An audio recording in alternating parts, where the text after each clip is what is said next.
जोश न ठंडा पड़ने पाए, कदम मिलाकर चल, मंजिल तेरे पर चुमेगी आज नहीं तो कल।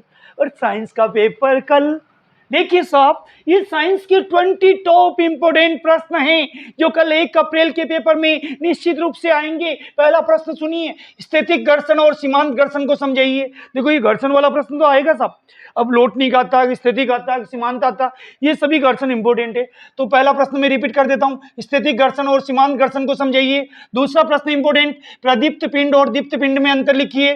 तीसरा इंपोर्टेंट प्रश्न, जरायुज एवं अंड प्रजक को परिभाषित कीजिए। फिर से बोल देता हूं, जरायुज यानी जो बच्चों को जन्म देते वो जरायुज, और जो अंडे देते वो अंड प्रजक, इनकी परिभाषा लिखनी है। अगला प्रश्न, विद्युत विसर्जन की प्रक्रिया को समझाइए। विद्युत विसर्जन की प्रक्रिया को सचित्र समझाइए या समझाइए। अगला प्रश्न, वायुमंडलीय दाब को एक क्रियाकलाप द्वारा समझाना। कौन से दाब को? वायुमंडलीय दाब को एक क्रियाकलाप द्वारा समझाइए। अगला प्रश्न, एस्ट्रोजन और टेस्टोस्टेरोन में अंतर स्पष्ट कीजिए। ये नर और मादा के हार्मोन है ना, इनके बारे में बताना। एस्ट्रोजन एवं टेस्टोस्टेरोन में अंतर स्पष्ट करना। अगला प्रश्न है, जो जमाने की डिमांड है, पेट्रोलियम निर्माण के प्रक्रम को समझाइए। पेट्रोल का निर्माण कैसे होता है उसकी पूरी प्रोसेस को समझाना है। अगला प्रश्न, जो खेती से संबंधित है, खाद क्या है, इसके क्या लाभ है? अरे भाई खाद है तभी तो खेती है, खाद क्या है, इसके क्या लाभ है? अगला प्रश्न, घर्षण कम करने के लिए 4 उपाय लिखने। सिर्फ 4 उपाय लिखने घर्षण को कम करने के।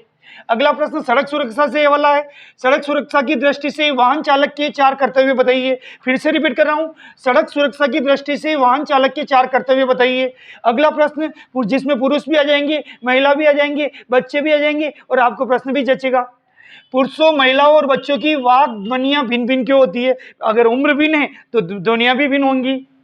अगला प्रश्न 12वां, पृथ्वी के अंदर भूकंपन के क्या कारण हो सकते हैं?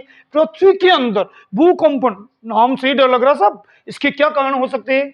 अगला 13वां प्रश्न, तड़ित से अपनी सुरक्षा के उपाय बताइए। तड़ित यानी बिजली जब चमकती ना, जी दग दग करने लगता है सब।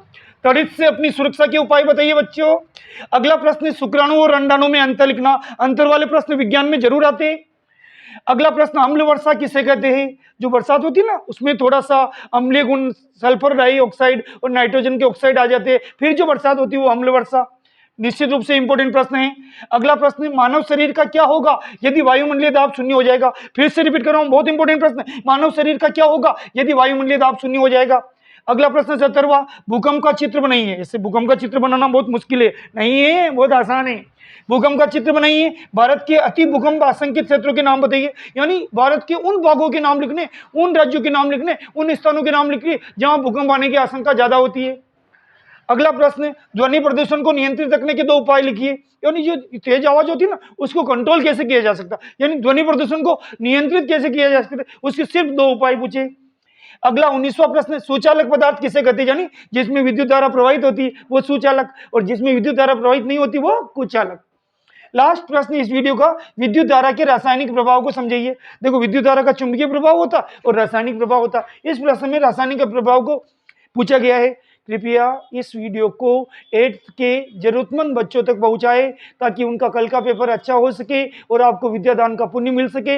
आप हमारे चैनल पर नए हैं तो मैं बता दूं, हम सामाजिक के, हिंदी के, सबके मोस्ट इंपोर्टेंट प्रश्न डालेंगे और आपको न केवल 8th में पास कराएंगे बल्कि 9th और 10th को भी हम पढ़ाते हैं। ऐसे तो हम 12th तक पढ़ाते हैं इंग्लिश, लेकिन 9th 10th को साइंस, मैथ्स और इंग्लिश तीनों सब्जेक्ट पढ़ाते हैं। इसलिए अभी से लाइक, सब्सक्राइब, कमेंट सब कर दीजिए। आपका हमारे चैनल पर स्वागत है। धन्यवाद।